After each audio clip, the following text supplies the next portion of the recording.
Real talk, may dalawang klase ng yaman sa mundo. Isang yaman na may stress, pressure at burnout. At isang yaman na may peace, joy at grace. Guess what?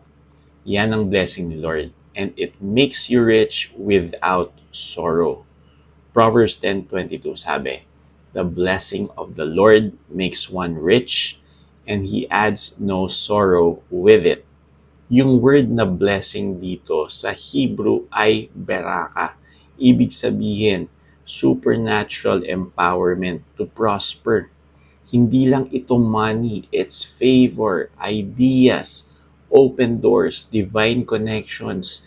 Ito yung effortless increase. Dahil si Lord ang nagpo-produce, hindi ikaw.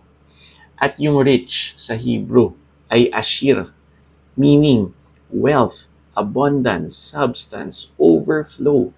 Hindi ito kasalanan. It's part of God's design for His children. Pero ito ang pinaka-wild.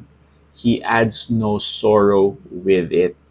Meaning, no anxiety, no burnout, no guilt, no compromise, no losing your soul. Yung yaman na galing kay Lord, may peace. Yung yaman na galing sa mundo, may pressure. God's blessing makes you rich and keeps your heart whole. So today, stop chasing stressful wealth and start receiving the blessed wealth. Declare this: the blessing of the Lord makes me rich with no sorrow. Comment mo dyan, my friend, I receive blessed wealth. Like, subscribe, and share para mas maraming tao ang matutong yumaman God's way with peace, purpose, and grace. Blessed to be a blessing. God bless.